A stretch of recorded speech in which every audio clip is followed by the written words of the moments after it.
Alors, donc pour la pâte sablée, on voit la méthode traditionnelle. On verra les nouvelles tendances un peu plus tard. Donc, on va venir sabler le beurre et la farine pour avoir en fait du sable. Voilà pourquoi on appelle ça une pâte sablée. Donc, en fait, je prends mon beurre, je l'écrase.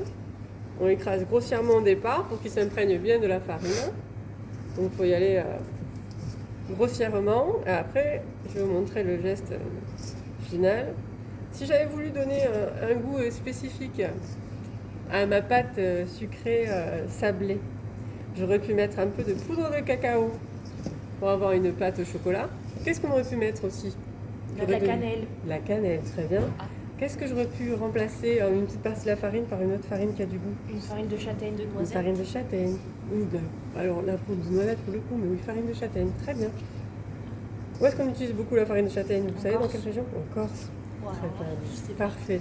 Très très bien. Ça se voit, la cuisine, ça fait partie de ta famille, Alice. C'est bien, c'est très bien. Et ça, c'est vous qui nous l'avez dit. Ah ouais? Ah, tu. Ouais. Comme Quand? Quand on était là-bas en train de faire je sais plus quoi, très bien. avant le service. Alors, vous voyez, Alors, il y a un service où j'étais pas là, donc peut-être. Oui, c'est peut-être celui-là. Je sais C'était plus. lui. Vous voyez Ok. là, on a quelque chose de grossier. J'ai grossièrement écrasé le beurre avec la farine. Et quand ce travail-là est fait, je prends ici et je fais comme ceci. Vous voyez, je prends l'essentiel, hop, et je vais ensabler. Jusqu'à ce que j'ai un sablage. Ouais, que ça vous fasse plus des gros morceaux. Voilà, grossièrement, il faut que voilà. On peut en avoir quelques-uns, mais Oui, non, mais oui, oui. Moi, que j'ai ce soit- pareil avec les cookies. très bien. Avec les cookies? Ouais. Ah ouais? Avec la pâte à cookies, ouais. Quand ceci est fait, alors ça c'est vraiment la méthode traditionnelle. La nouvelle méthode, en fait on met presque la farine en dernier. Pourquoi? Parce qu'en fait on s'est aperçu qu'en faisant ça, on fait chauffer un petit peu, on torréfie un petit peu, on chauffe la farine et du coup on a une pâte qui va être très bien, elle va être bien, mais qui serait plus dure que si on mettait la farine en dernier. Enfin bon, au moins vous connaissez la tradition et vous voyez c'est pour ça qu'on appelle ça du sable. On n'a pas besoin d'en faire beaucoup plus. Le peu de morceaux de beurre après qui restent, on va les homogénéiser tout à l'heure. Donc là je prends l'œuf que je mets dans le sucre. J'entends pas. Ouais, Et bien sûr, oui c'est moi qui t'ai piqué ton fouet.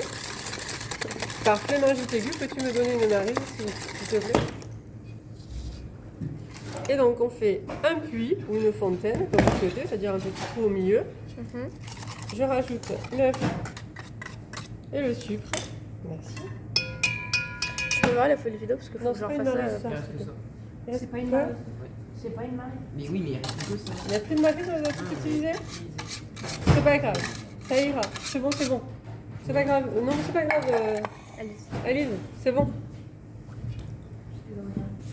Et donc, ça tombe bien parce qu'il me fallait une spatule aussi exoglace. Donc vous allez prendre ici un petit peu de sablage et l'incorporer. On va pas faire tout de suite à la main, l'incorporer au fur et à mesure à votre farine et beurre sablé.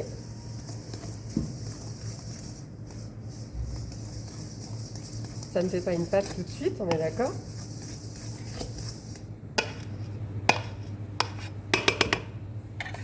Hop, et après, c'est pas grave. On prend la pâte, hop, vous voyez, on vient tout prendre ici entre les mains pour essayer d'amalgamer un peu tout ça. Après, vous faites tout tomber sur votre marbre ou sur votre plan de travail et nous n'avons pas une pâte homogène, on est d'accord? Je prends, je récupère un petit peu tout, j'essaie d'en faire une petite Ah boule. oui, c'était comme avec les pâtes là pour. Les buines. Ouais, voilà, les bulles. Très bien. Et là, on va venir fraiser ou phraser, c'est-à-dire prendre la paume de la main ici Ouais, et écraser la pâte. On l'avait fait pour la... Ouais, on avait fait à peu près Pour la pareil. pâte à bulles. Alors c'était pas aussi écrasé, Très bien. mais ouais, c'était avec Alors la- pourquoi j'exagère un peu le geste, c'est que je prends une toute petite partie de pâte et j'écrase assez loin. Comme ça, quand j'ai des petits morceaux de beurre, vous savez, qui ne sont pas assablés, eh ben, ils vont venir ici s'écraser et se mélanger à la totalité de ma pâte. Et regardez, ici j'ai une pâte qui est homogène, alors que ici, si vous regardez, on n'a rien d'homogène. Donc venir fraiser une pâte, c'est venir faire en sorte que notre pâte, après, elle soit homogène. Hop. Et là, vous allez avoir une pâte qui va être... Donne-moi une corne, s'il te plaît, Rémi. Une Corne. Vous allez avoir une pâte qui va être homogène, lisse, Ouais. moelleuse. Oh. J'étais- On est quand même sur le milieu de la seconde. Même plus Quasiment que nul, fin. Hein. Quasiment fin. Il nous reste plus que 3 mois de cours, après on a un autre mois de stage. On n'est pas bon, Rémi, on n'est pas bon. Donc, là, vous avez votre boule de pâte. Il me faudra un tout petit peu de farine aussi, je vous embête. Oui, j'ai pas réfléchi à mon plan de travail. Farine, elle est pas, c'est ouf. Elle est service d'abord. C'est bon, je peux mettre sur pause. Terraine. C'est vrai, on mange pas la pâte crue, on ne mange pas la pâte crue, il y a des écrus dedans. On est reparti. Alors, j'ai ma boule de pâte, je viens légèrement fleurer mon plan de travail. Ok. Là, si je fais une grosse tarte pour 8, je laisse mon pâton comme ça, c'est-à-dire que je vais avoir une tarte ronde, je fais un pâton rond que j'aplatis un petit peu et que je vais venir filmer au contact. D'accord? Si je fais ça, si j'aplatis ma pâte, elle va refroidir plus vite au frais. J'ai besoin qu'elle soit froide, que mon beurre y refige, que ma pâte se repose pour qu'elle soit facilement travaillable. Si par contre, vous me faites, et c'est ce que vous allez faire, 2 pâtes de 4, vous allez faire 2 tartes de 4, je dois me faire 2 pâtons ronds. Donc, on évite de trop travailler la pâte. Et sinon, j'ai un maniable. Voilà. Je vais me faire donc 2 pâtons de quantité égale, ronds, filmés au contact et réservés au frais pendant au moins une demi-heure. Ok. C'est bon pour vous? Oui. Ok. Si je devais faire une tarte carrée ou rectangle, mon pâton serait carré ou rectangle. Ok, ouais. C'est bon? S'il a une forme d'étoile, Je vais te montrer tout à l'heure. c'est vrai? Oui. J'ai pas de moule en étoile, mais j'en ai un en forme de virgule. Donc je vais vous montrer tout à Ah l'heure. oui, celui qui est. Ouais.